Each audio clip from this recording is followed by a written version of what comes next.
Just wanted to welcome everyone to our panel, How to Crowdfund Your Indie Comic Book Project. And my name is Eric Pasola. I just want to plug my website real quick. It's called Indie Comic Zone. It is a free website, so if you have an indie comic book, you can publish a free listing, and I add you to my social media promotion list. I do interviews, I have how-to do stuff, articles on there, and I've got almost 500 independent comic book projects listed on there. And so it's all about trying to support people who are making their own thing and being creators. Here's my website, and I'm on all the socials.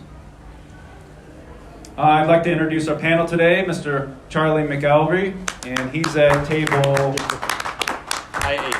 I8, and you might know him from Spider-Squirrel and a bunch of other really cool projects. Mr. Anthony Stokes. He's Tap or Die, Intrusive Thoughts. Keep going. Decay, and he's getting ready to, what is it, like, it's cool to kill people? It's fun to kill people. Fun to kill people. Yeah. He's getting ready to ask for your assistance in support of that. And he's at table, booth number... I6. Yeah. And the Godfather, Pat Shand. 5 foods. This is a picture of Mr. Pat Shand down at his booth. The gentleman to his left is his bodyguard. Do not touch. Do not touch the gold chain, or the bodyguard will just destroy you immediately. He's the creator and boss of Team Space Between, and he is responsible for over $1 million in crowdfunding success. So he knows his stuff. So I wanted to start out, just a generic question for anyone. What is your advice for creators that are starting out in the crowdfunding world? Don't stop. Oh. Yeah, I'll kick it off. Look. Yeah, seriously, don't stop. Like, I think we talked about this a little bit last year, for those of you who were here last year, but we're in an unprecedented time for comics. Like, indie comics is absolutely available to every creator out there now, right? We've got crowdfunding tools. We've got all these other sourcing vehicles. We've got folks like Eric who really are promoting us all left and right, and more cropping up. It's your time, right? Find your team if you need a team. If you're a cartoonist and you're fortunate enough to be a cartoonist or mangaka and do your own thing. But there's an audience out there for you. You know, find your audience, build your audience, promote your book, get yourself out there, and then as your book launches, you'll be ready to go for success. I mean, there's a lot of tools out there for you to be successful. So now's not the time to stop. Now's the time to start. Yeah. Or you want two? No, I'm going the one. Also, I think I'm gonna double down on what Charlie said. I mean, you got to think. You just want to get a foothold, right? Like, there's so much expansion, there's so much movement. I think getting in early and establishing that footing is super important. You know, don't have to have it be perfect. Just get started. I'll say this. Imagine if whatever skill you want to sharpen, the roadmap is there permanently for you to watch. That's Kickstarter. Kickstarter campaigns don't go away. They don't change over time. Once you build one and fund it, it's locked in. It's all there. The rewards that you see on campaigns from 6, 7, 8, 9, 10 years ago, it's all visible. You can go to these old campaigns, see what sold, see what worked over time, and just apply it to what works for you. All of the things that you need to know about Kickstarter, about all these Indiegogo, Probably Not Soup, all these different platforms, they're all still there. The roadmap is open for you to study. Any questions that you have beyond the basics, cool, there's experts to learn from. But the basics, seeing how people actually did it, it's all there. All my campaigns since 2016, every single reward I've sold, it's visible to you now to see what sold well and what didn't. It's a template, right? Yeah. Absolutely. All right. Now, Pat just mentioned some of these other platforms, but I did want to get your opinion, because you guys mostly do Kickstarter. Yeah. So there's Zoom, Fund My Comic, Crowdfunder.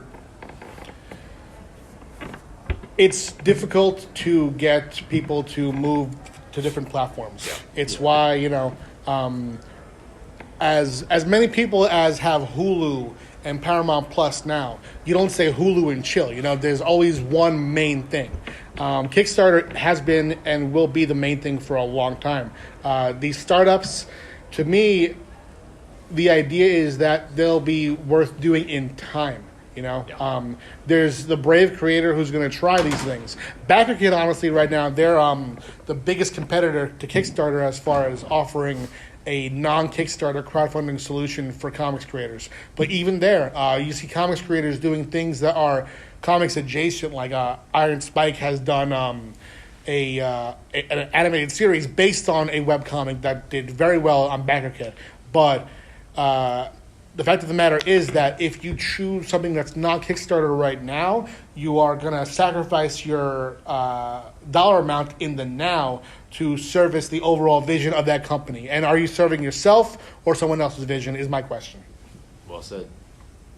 Yeah, I feel like more or less it's just Kickstarter, Like for the time being, I'm not, it's simple. You know what I'm saying? Like, Why is everyone loud but me on the mic? you're not speaking into the mic. Speaking to the mic. Hello. I See, that thought I worked. was. You weren't. Yeah. No, I guess I can't. I'll add a little bit to it because I actually am the only one of the three of us who has tried another platform. I did Zoop last year, and to Pat's exact point, Zoop is and really Zoop or Crowdfunder. So whatever I say when I say Zoop, just think I'm talking about Crowdfunder. I'm talking about Zoop. I'm talking about. What's the other one? Fund My Backer Comic. Kits, Fund My Comic. Yeah. You pick any other third, kind of third generation crowdfunding thing that's out there now is popping up. It'll apply to those too. You have to bring your audience, and to Pat's point, you're really building their audience too. You're not tapping in yet to the audience they've established because they haven't established it very much. Zoop is a great example where they initially heavily curated. They invited creators to create books on their platform. So they had the Ron Marses of the world, right? Ron's a hero of mine, a friend.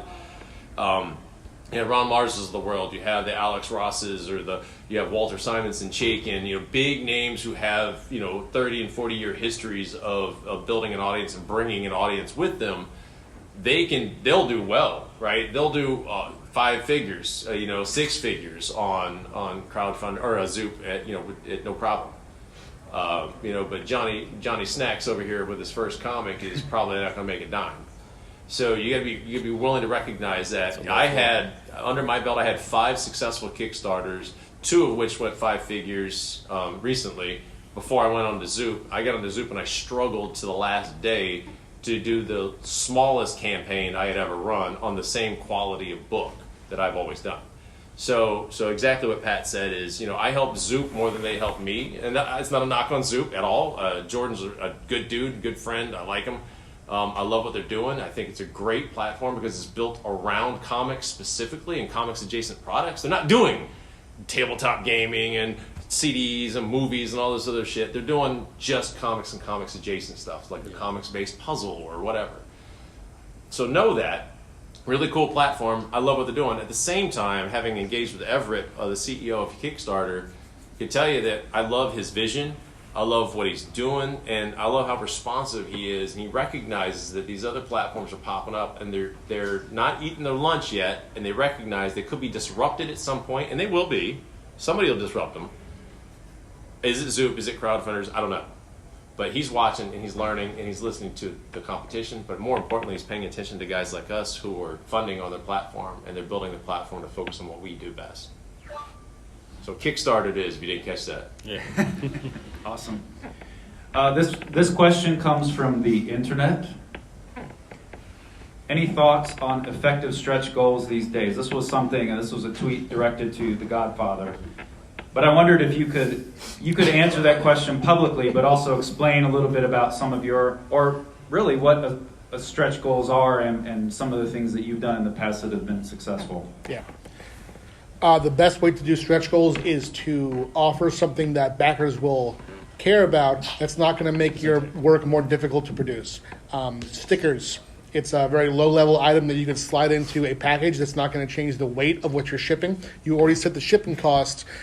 You can do it afterwards if you're using BackerKit as a reward system. I don't recommend that because, backers who pay shipping afterwards are always going to see it as a nasty surprise later on when you're asked for money a second time. So largely, you're setting the shipping cost when you're first launching. And you don't want to add heavy items such as, a secondary book that's going to actually change how much you're paying for shipping. So stickers, trading cards, that kind of thing. Maybe if you're doing a 22-page comic with ads in the back, maybe a stretch goal could be to replace some of the ads with a bonus story, that kind of thing. Things that will not change, what you're paying out, but will interest backers to pay more for the product that they're going to get in the end. Yeah, my thing is always digital. Just something that's like, if you take the banner, some artwork, to give them a wallpaper, something like that. Just like some back matter or something like that. Yeah, cheaper is better for sure. Because the three of us are friends, we're probably gonna hear the same answer in different ways. But yeah, I'll just tackle on what they're saying. I think the first step is definitely start with the digital stretch goals, because one, it's no cost to them or you, right? On the other end, and it adds value, right? That's the key thing. And that's something, by the way, I think for every stretch goal is something that adds value. Don't just throw shit in because it's cool, right? Or everybody's doing metal bookmarks. Well, I do metal bookmarks; they are cool, but that adds weight. To Pat's point, and when I go internationally, if I have somebody who, we give them 6 metal bookmarks, that's literally an extra book in weight, right? So be careful about that. Plan ahead. If you're not planning ahead, what do they say? If you're not planning, you're planning for failure. So plan ahead. Know what your costs are going to be. Know what your expenses are going to be. Stickers are a great option because they're low weight. You don't even have to necessarily go for new art. You can even use existing art that you've already done through the process. Take a character off a cover and cut them out, clip them, and use that. Those kinds of things. And if I don't have my laptop with me. You come by my booth, you see my laptop. It's like just covered in stickers and stuff people give me, stuff I got from Kickstarter. I had to cover Pat's boobs up with another sticker, but it's like, but no. Joking aside, it's one of those things that people like, and it's memorable and it's cool, So.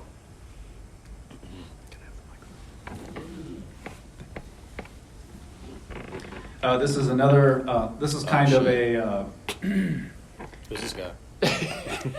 Yeah, this is from Anthony himself, and I'll read this to refresh his memory.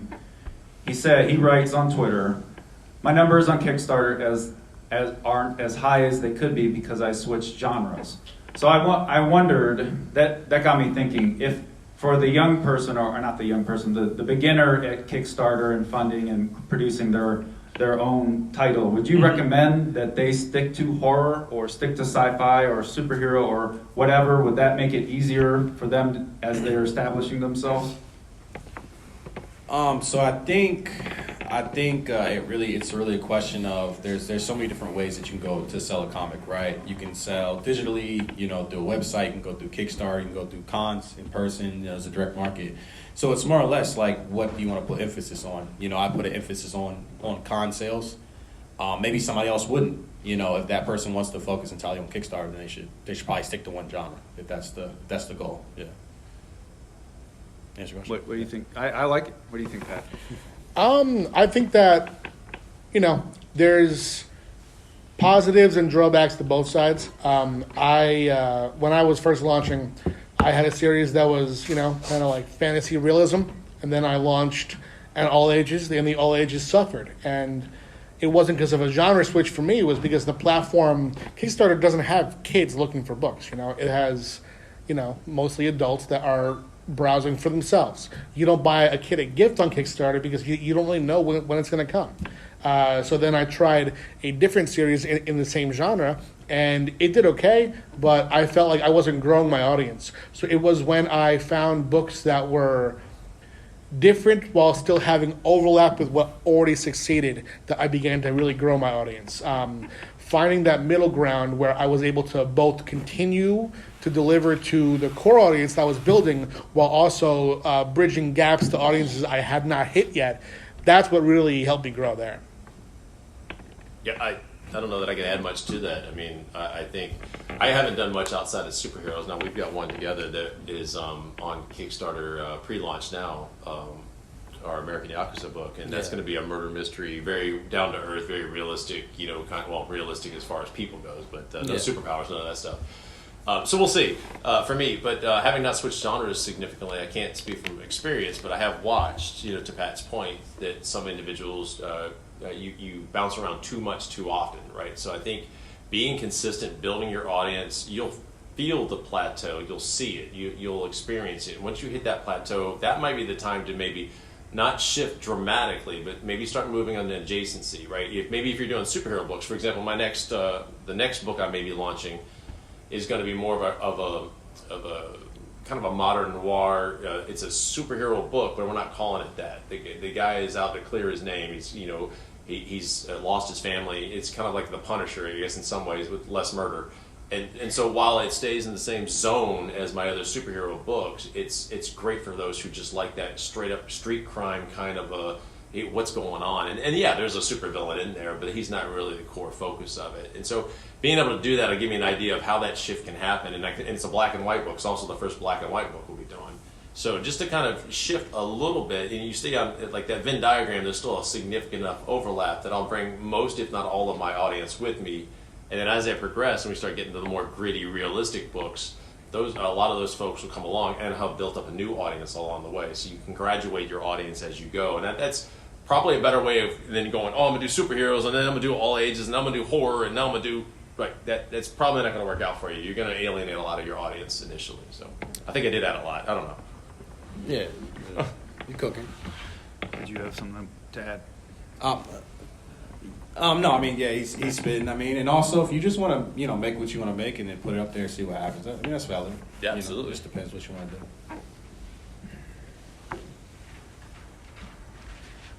This comes up a lot. What is your opinion of DMing people? So this happens. I've got a fair amount of followers on social media. Yeah. And they know that I'm all about promoting other people's works and trying to help spread the word. When I first got into this, because I'm also working on a comic myself, I talked to people at the cons and I said, what's the hardest part about making an indie comic? And they said, letting people know about it, getting the word out and sharing what you're working on with others who might be interested. So in my day job, I work in marketing, and I thought, well, this is something that I could help in a little way. A small way of creating a place that people can highlight themselves, and I can help share their, the news about their cool project. But along the way, I can't tell you how many people that have direct messaged me on Twitter or Instagram. Please, check out my Kickstarter campaign. I really need your help. Blah blah blah. And I have an opinion of how I react to this sort of thing, but I wanted to ask these guys who have done it before and what their opinion of this is. Don't. It's Done.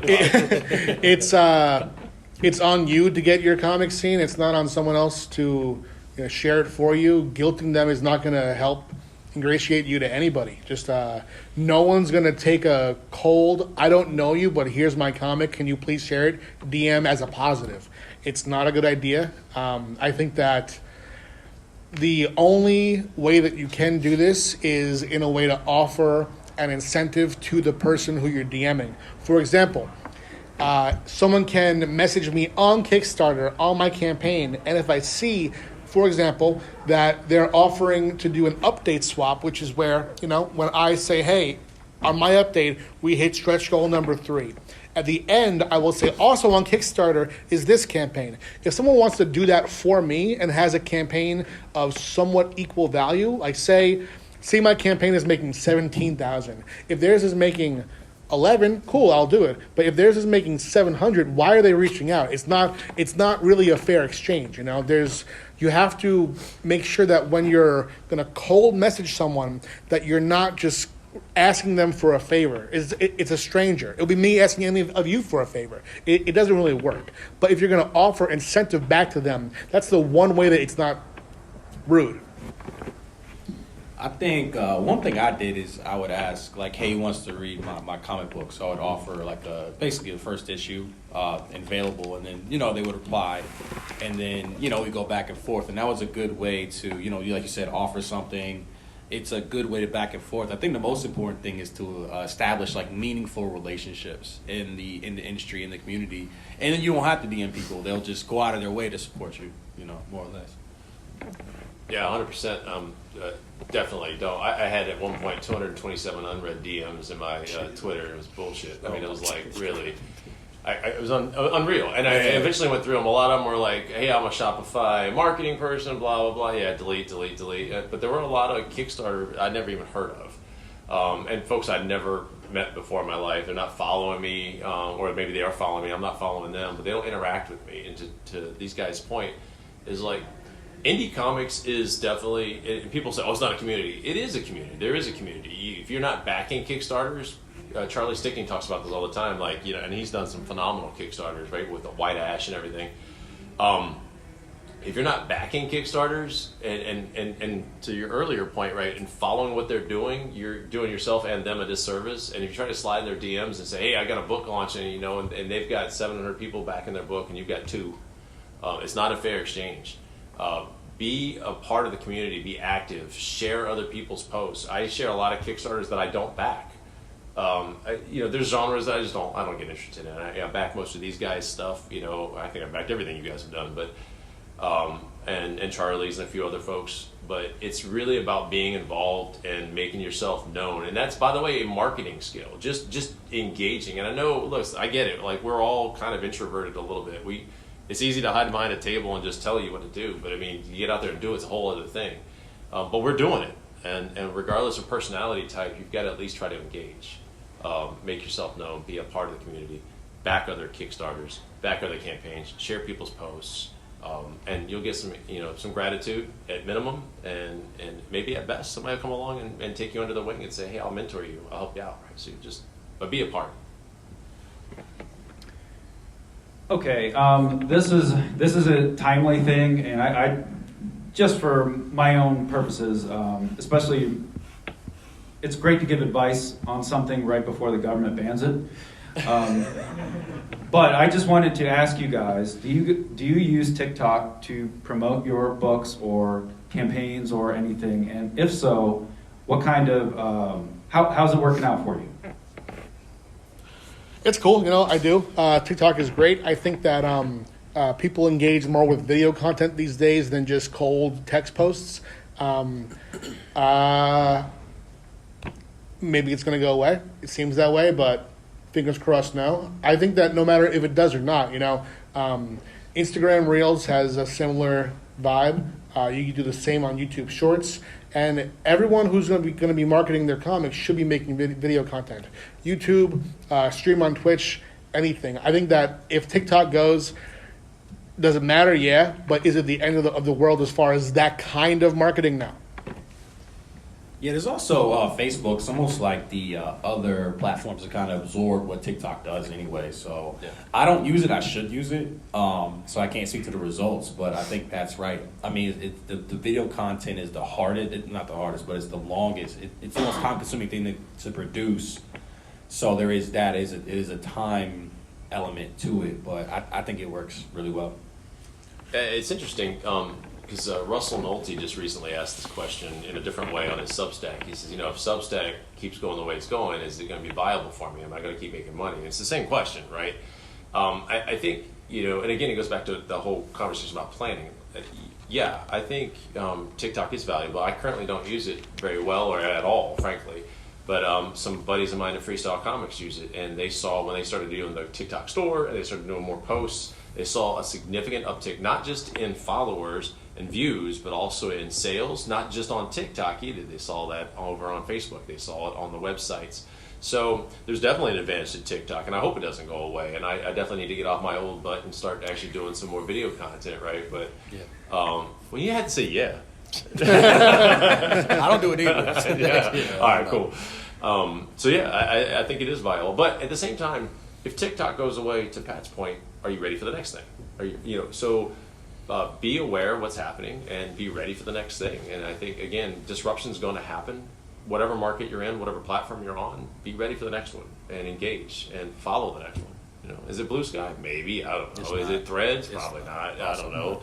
So stick with TikTok for now until it's gone and find the next thing. Pat, do you have somebody that does the video for you? Yeah, I mean, just so everyone knows, Pat's incredibly busy. He's running this, indie comic book empire. But is there someone on your team that you've foisted on them? You're the video guy or gal. Please make these videos. Is that something that you have as a part of your team? Not yet. No, it's a thing that I talk about a lot. That I'm in the process always of delegation. My goal is always to, pull back as much as I can from the things that aren't writing and aren't running the core of the business.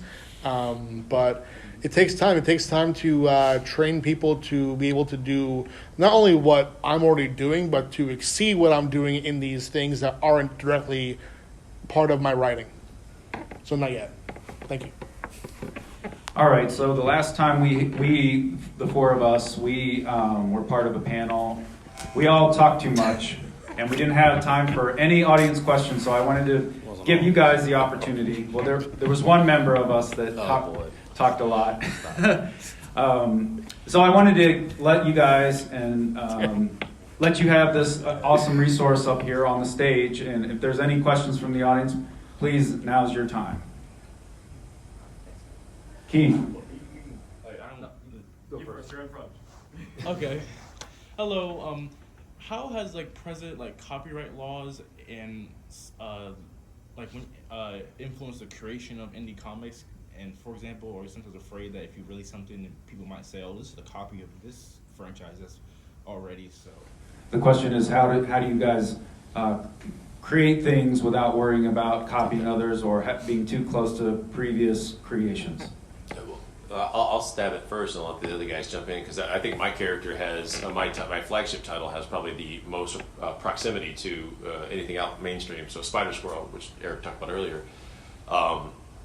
he's intentionally pastiche. There's a little bit of derivative of a little bit of Nightwing, a little bit of Daredevil, a little bit of Spider-Man. The Spider-Squirrel is Spider-Squirrel.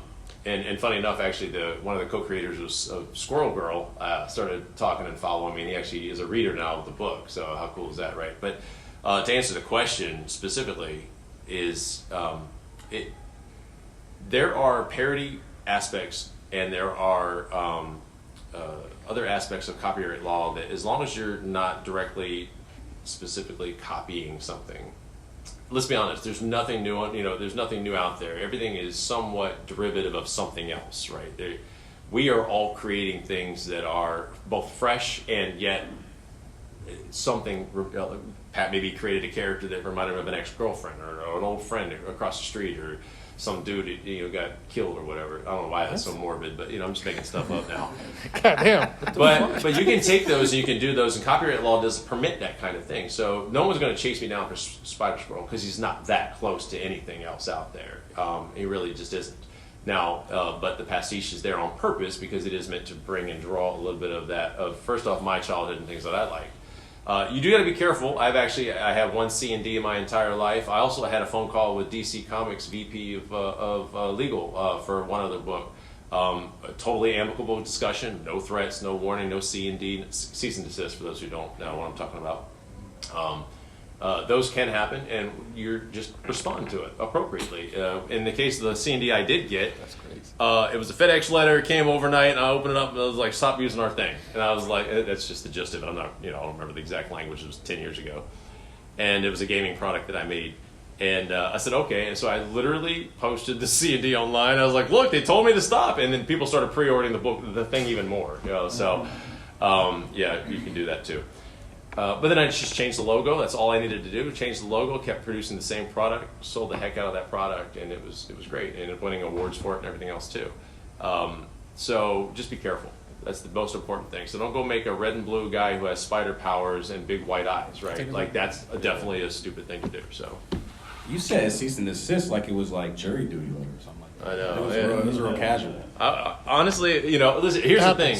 About cease and desist, it is kind of casual. It is an actual legal threat, but it has to be step one. They can't just sue you. Like, they can try, but what will happen is they end up going back to, did you give them a reasonable chance to adjust and change? These are all legal definitions, right?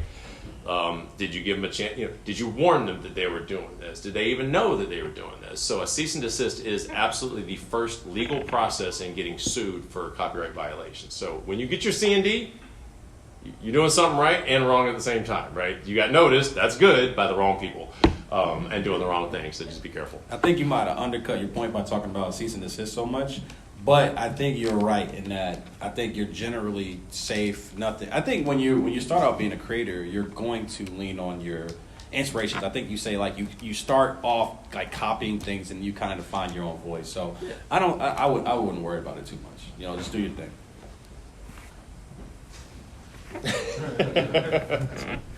Yes, sir.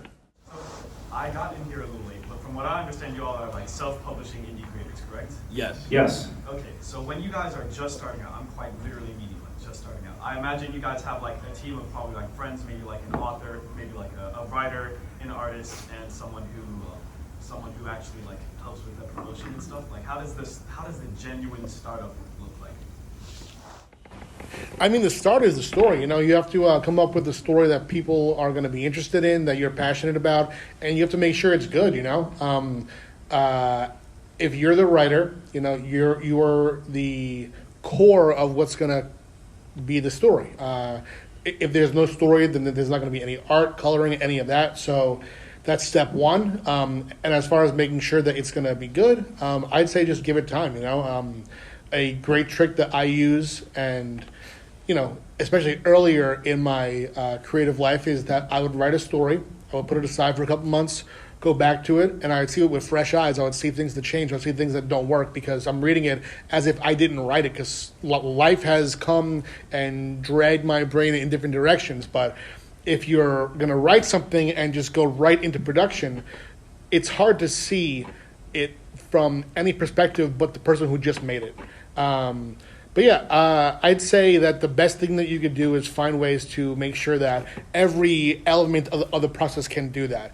Are you excited about the art so much that you're missing things that aren't that good about it? Can you step aside and compare it to something that's on the shelves? Because when I first started getting art, my thought was, this is so cool, I'm seeing an actual artist draw my book, as opposed to, is this as good as what I'm buying? Because if I was able to just stop and think about it, the answer would be, back then, no, it wasn't as good. And now I can look back and see that, but back then I was just so excited about being new that it was hard to step outside of myself. No, yeah, exactly.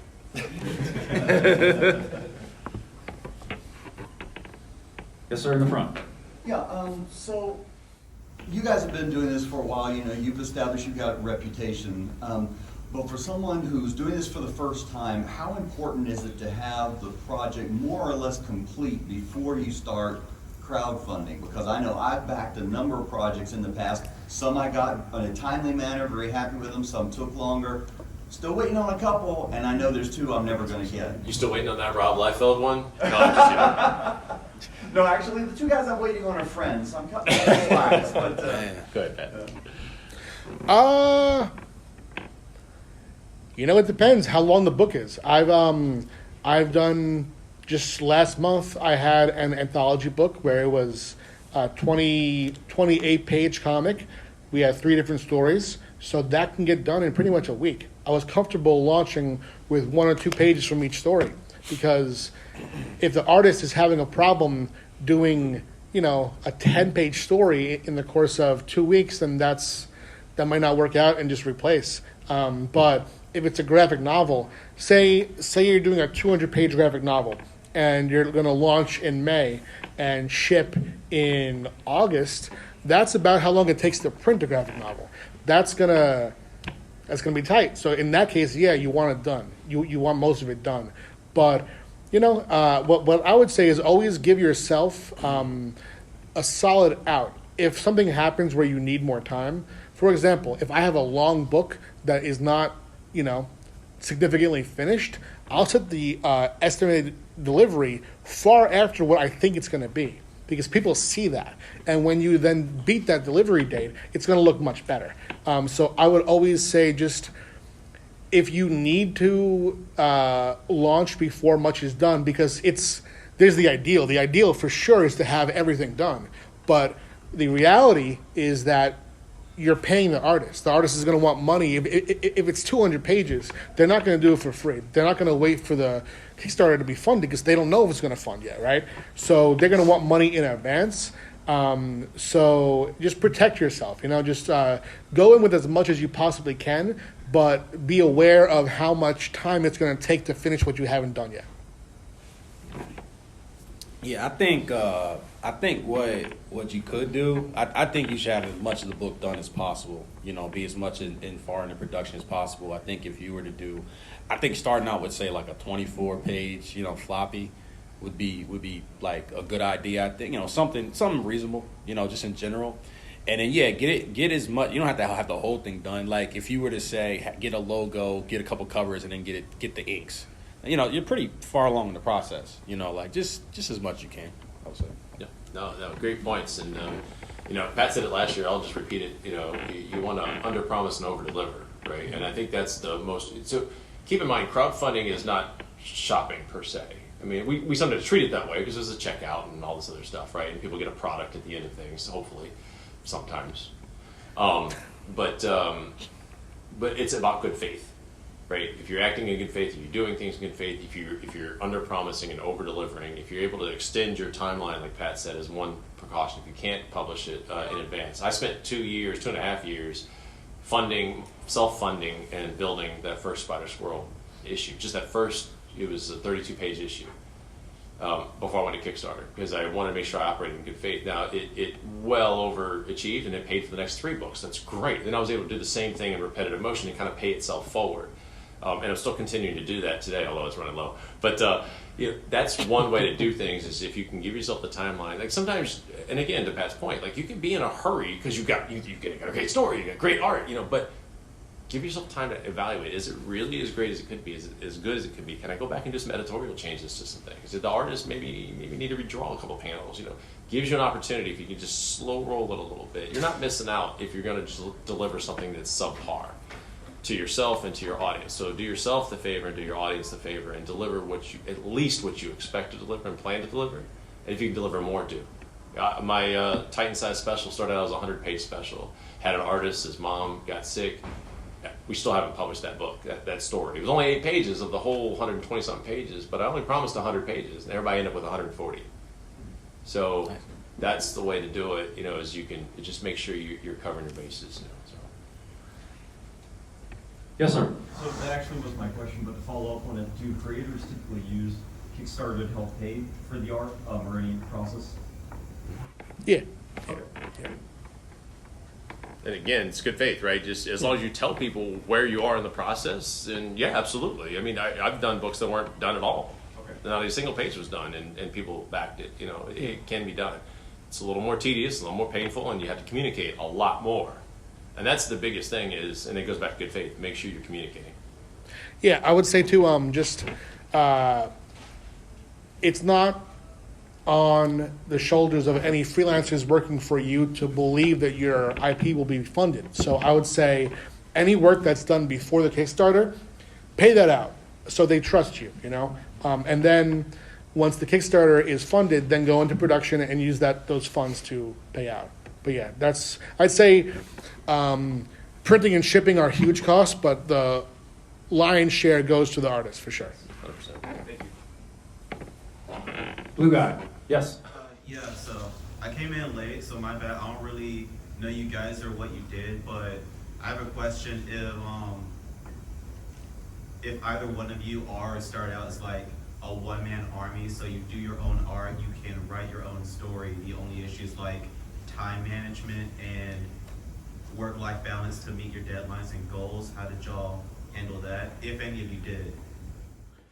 I mean, we are all writers only, so we're all hiring out.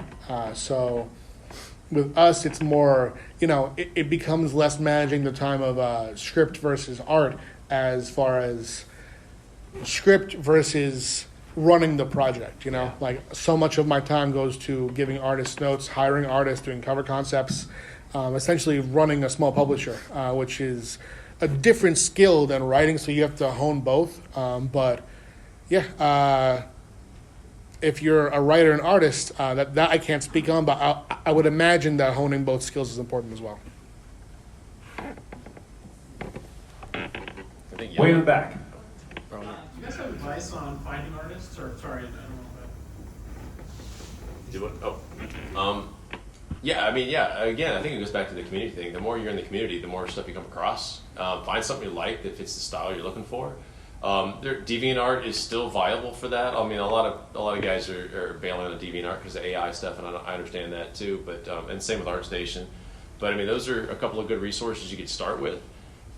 Sometimes, like, find a book that's already another indie book that's already out there that has a similar artist and art style. I've got a guy doing a cover right now for me who I found from another indie book, and I was like, dude, let's do a 12-pager together. He's like, let's go. So I mean, you know, you just and then negotiate rates and talk through it together and go from there. But yeah, I mean, there's a couple different ways. Yeah, I mean, I agree entirely. You know, it actually ties into what I said at the beginning, that when you're on Kickstarter, you know, the map for creating campaigns is already there because you can see what other people have done. The art is there too. You know, I will go through, other creators' campaigns and see what writers hired artists, and no one's safe. You know, I will. Lying either. Yeah, I will look to see which artists I like, and I'll reach out. And largely, artists who are doing Kickstarters, you know, they're looking for more work, and it's that community in itself is a great way to find artists. But it goes beyond that, you know, going to the comic shop and just seeing the artists credited in the books that you like. Probably easier for indie books because Marvel and DC are paying incredibly high rates, but this community is very small. You know, you can see people interacting with fans on Twitter, so it's not a stretch that they would talk to you as well. Yeah. What do I do? I mean, just go on Kickstarter, Instagram, you know, Twitter. You know, just look around, see you know. I know, bro, in the yellow, you had a question. Yeah. What's going on? So, I'm like way more of a writer than a drawer. Same. So how many artists, like, ballpark, should I hire at, like, the very beginning? I would say, so the structure that I use, typically for a book, if I'm on Kickstarter, is it's one artist for the interiors. Maybe you get a colorist, and then they would do a cover, and then you get two variant artists for each, and hopefully that the contrast in style as well. So I would say like 3 or 4 artists to start out, maybe, you know. Yeah. I'll just add, when hiring out roles, one role to not overlook is the letterer. Oh my God, yes. You can always tell when a writer goes, I could do that. I mean, in almost every case you can't. It's such a specialized skill, and there's not been a single time where I've seen a campaign that I can't tell that the writer is doing their own lettering.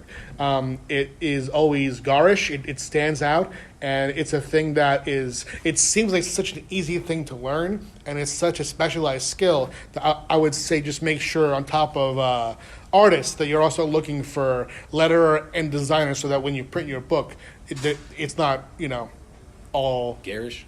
Yeah, well, you know, red's turning brown and shit like that. I mean, there's all kinds of things. But yeah, I got to jump on that letterer thing for sure. I read some good scripts from creators, and then they go and letter the thing themselves, and they ruin a good book. Yeah. I mean, I kid. And I listen. There's one thing that will turn me off faster than anything else, and it's shitty lettering. Mm-hmm. It's hard to read the book because good lettering is a craft. There's a reason Nate Picos is who he is. Blind Bot, right? That guy. Yeah. There's a reason Nate is who he is. And irony of this is the letterer is almost always going to be your least expensive hire. Yeah. Like, why are you scrimping on the least expensive thing? That's like, okay, why did you? I don't know. I can't think of a good analogy right now. But the point is like, go. I wish I was a little faster on that one. But I've got an award-winning letterer. It's $15 a page. Yeah. Dude, like legit. Done Marvel, done DC, done IDW, done Dynamite. He's done everything. $15. All right, so don't scrum. Yes, sir. I guess how much time do you give yourselves to write the initial script, I guess, of your comics? I mean, and do you write more for like screenplays or like panel by panel, that sort of thing? Yeah, panel to panel for sure. There are artists who I've grown comfortable with who I can say this happens on this page. You can handle it, but that's rare. Generally, I want to control the story because I want to know how much dialogue is going to fit. I want to describe what's happening in each panel so I can control the rhythm of the page myself. And how much time do we give ourselves?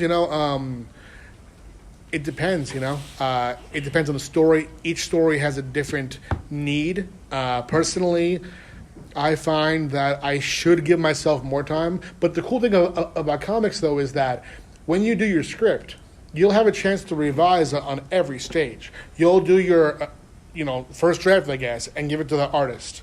Or even edit it for a second draft, third draft. When the art comes in, you can read your script along with the pages and see what you can change. Same with colors, same with letters. And letters might hate you, but I will for sure read the finished letter proof and say, oh, it sounded good on paper. And every previous phase sounded great. Seeing it here, not the best. So now I'll tweak it. There's over and over, you have opportunities to get better. So as much time as you might need at first, cool, but just make sure that you keep honing it as you go along. Yeah, a process that I recently adopted from another writer was, you asked about like giving yourself time is what's the story, like what's the plot, right? So that's usually like a few paragraphs, however you want to structure that, or maybe just a general thesis idea, and then this guy taught me I'm trying this out, to do beats, right? So there's different ways to do beats. There's different levels of beats. So you can do issue beats. So I know there's going to be 6 issues. So beat 1 is issue 1. What happens in issue 1? That's a sentence or 2. Issue 3, issue 4, issue 5. You go right on the line. Each one has its own beat. And then you do page beats, right? What happens on this page? What happens on this page? Again, one line, right? If you keep it at one line, you don't know what's going to happen. So figure it out. One line, and then you can do your panel breakdowns. So that's just it's a very exhaustive way to kind of do it. I'm only trying this for the first time. I usually just go write the script. I tend to write dialogue first and general ideas, and then I go and then I break it down into panels and stuff like that, and then start figuring it out. So everybody's got their own way. I don't think there's any right or wrong length of time to write your book. And to Pat's point, sometimes put it down, come back to it, and go, I wrote that? What was I thinking? I don't know. Yeah. So. Just be patient with yourself. But yeah, and then the art thing, another cool thing is if you know your artist, you could also give them a little freedom sometimes. Like I wrote a fight scene. Let me tell you what the fight scene said. On these 3 pages, these 2 guys fight. Have fun. I literally wrote that. That was in the script. That's all the dialogue direction you got. And that was it. And then I added the dialogue afterwards just to kind of play with it. It's kind of a Marvel style thing. But then let the artist have the freedom to do what he needed to do. Yeah, I think like every page you get of like you should really kind of revise it. It's kind of like a constant thing that you go like, essentially. Miss. So the opposite question of where writers can find artists, where can artists find writers if they want to work on projects? Show me your portfolio. No, I'm just Yeah, no, I mean that is what it is. I mean, here's a great place for it too. There's publishers, writers that you can go up to, and you can ask that question to them. Just say, "Hey, can I show you my sketchbook?" And I've hired artists myself just from seeing portfolios in person and online. I mean, at my table right now, I have 2 books by someone who cold hit me up and asked if I was hiring, and the answer was, for him, yeah. For someone else, maybe no. If a writer sees good art that will serve their story, it's an easier hire than it is the reverse.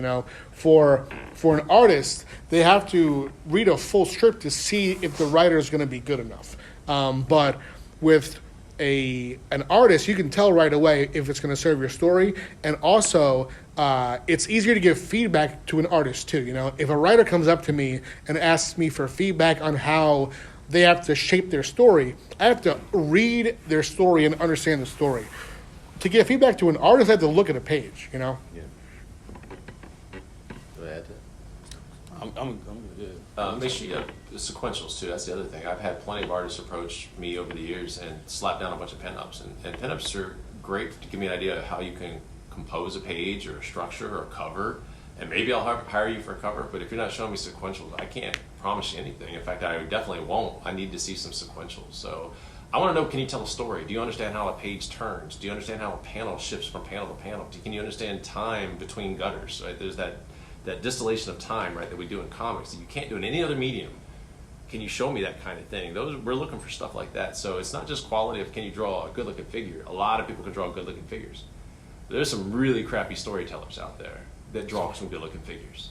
And they usually get resigned to being cover artists. And that's not bad either, right? That's not a negative. That's just a thing. That's it, everybody. Thank you very much for attending. Our friends will be at their tables downstairs. You find one, you find us all. Yeah, we're all together. I-6, 7, and 8? Yeah. Boom. All right. Start at I-6. And my friend Keith here in the front has cards, so I'm going to post this conversation on YouTube, and you guys can check it out.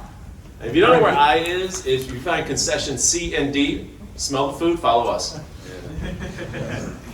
Thanks, guys. Thank you. Thank you. Can I get a picture of